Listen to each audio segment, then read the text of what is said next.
ಚಿಕ್ಕಮಗಳೂರಿನಲ್ಲಿ DCC bank election ರಂಗೇರಿದೆ. Bank ಚುನಾವಣೆಗೆ entry ಕೊಟ್ಟಿದ್ದಾರೆ ಘಟಾನುಘಟಿಗಳು.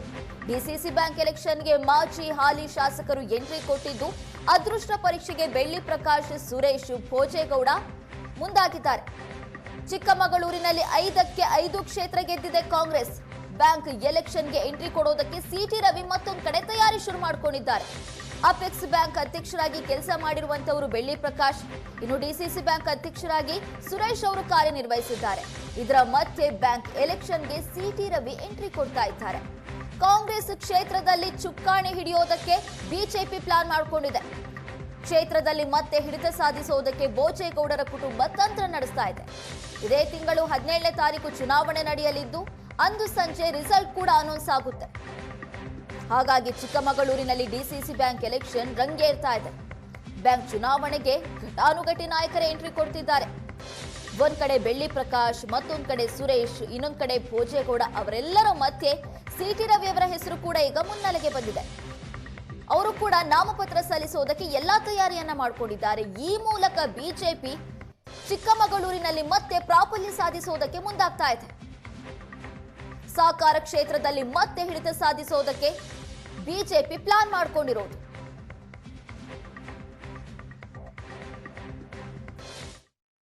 ಚಿಕ್ಕಮಗಳೂರು ಡಿಸಿಸಿ ಬ್ಯಾಂಕಿಗೆ ಚುನಾವಣೆ ಘೋಷಣೆ ಬೆನ್ನಲ್ಲೇ ಇದೀಗ ಡಿಸಿಸಿ ಬ್ಯಾಂಕ್ನ ಚುನಾವಣಾ ರಾಜಕೀಯ ರಂಗೇರಿರುವಂಥದ್ದು. ಮಾಜಿ ಶಾಸಕರು ಚುನಾವಣಾ ಅಖಾಡದಲ್ಲಿರೋದ್ರಿಂದ ಘಟಾನುಘಟಿ ರಾಜಕಾರಣಿಗಳು ಚುನಾವಣಾ ಅಖಾಡಕ್ಕೆ ಎಂಟ್ರಿ ಆಗ್ತಾ ಇರೋದ್ರಿಂದ ಇದು ರಂಗು ಪಡೆದಿರುವಂಥದ್ದು.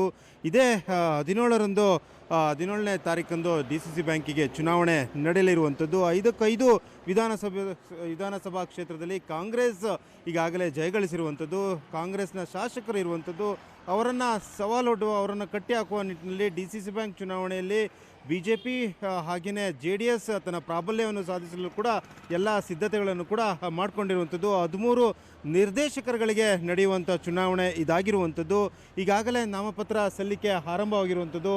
ಇದೇ ತಿಂಗಳು 2ರಿಂದ ನಾಮಪತ್ರ ಸಲ್ಲಿಕೆಗೆ ಆರಂಭವಾಗಿರುವಂಥದ್ದು. 9ನೇ ತಾರೀಕಿನವರೆಗೂ ಕೂಡ ನಾಮಪತ್ರ ಸಲ್ಲಿಸಲು ಒಂದು ಅವಕಾಶವೂ ಕೂಡ ಇರುವಂಥದ್ದು. ಈಗಾಗಲೇ ಮಾಜಿ ಶಾಸಕರಾಗಿರುವಂತಹ ಬೆಳ್ಳಿ ಪ್ರಕಾಶ್ ಹಾಗೆಯೇ ಡಿಸಿಸಿ ಬ್ಯಾಂಕ್ನ ಮಾಜಿ ಅಧ್ಯಕ್ಷರಾಗಿರುವಂಥ ತರೀಕೆರೆ ವಿಧಾನಸಭಾ ಕ್ಷೇತ್ರದ ಮಾಜಿ ಶಾಸಕರು ಕೂಡ ಆಗಿರುವಂತಹ ಸುರೇಶ್ ಅವರು ಕೂಡ ಡಿಸಿಸಿ ಬ್ಯಾಂಕ್ನ ಚುನಾವಣಾ ಅಖಾಡದಲ್ಲಿ ಇರುವಂಥದ್ದು. ಹೊಸದಾಗಿ ಚುನಾವಣಾ ಅಖಾಡಕ್ಕೆ ವಿಧಾನ ಪರಿಷತ್ನ ಸದಸ್ಯರಾಗಿರುವಂತಹ ಸಿಟಿ ರವಿ ಕೂಡ ಎಂಟ್ರಿ ಆಗೋದು ಬಹುತೇಕ ಖಚಿತವಾಗಿರುವಂಥದ್ದು. ಹಾಗಾಗಿ ಡಿಸಿಸಿ ಬ್ಯಾಂಕ್ನ ಚುನಾವಣಾ ಅಖಾಡ ಈ ಬಾರಿ ರಂಗು ಪಡೆದಿರುವಂಥದ್ದು.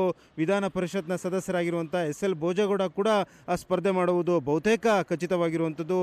ಹಾಗೆಯೇ ಅವರ ಅಣ್ಣ ದಿವಂಗತ SL ಧರ್ಮೇಗೌಡರ ಮಗ ಸೋನಾಲ್ ಕೂಡ ಸ್ಪರ್ಧೆ ಮಾಡುವುದು ಬಹುತೇಕ ಖಚಿತವಾಗಿರುವಂಥದ್ದು. ಹಾಗಾಗಿ ಮಾಜಿ ಶಾಸಕರು ಹಾಗೆಯೇ ಹಾಲಿ ವಿಧಾನಸಭೆಯ ಪರಿಷತ್ನ ಸದಸ್ಯರುಗಳು ಕೂಡ ಡಿಸಿಸಿ ಬ್ಯಾಂಕ್ನ ಅಖಾಡಕ್ಕೆ ಧುಮುಕ್ತಾ ಇರುವುದರಿಂದ ಡಿಸಿಸಿ ಬ್ಯಾಂಕ್ ಚುನಾವಣಾ ಅಖಾಡ ರಂಗು ಪಡೆದುಕೊಳ್ತಾ ಇರುವಂಥದ್ದು. ಚಿಕ್ಕಮಗಳೂರಿನ ಕ್ಯಾಮರಾಮ್ಯಾನ್ ಶ್ರೀಕಾಂತ್ ಜೊತೆಗೆ ಆಲ್ದೂರ್ ಕಿರಣ್, ಏಷ್ಯಾನೆಟ್ ಸುವರ್ಣ ನ್ಯೂಸ್.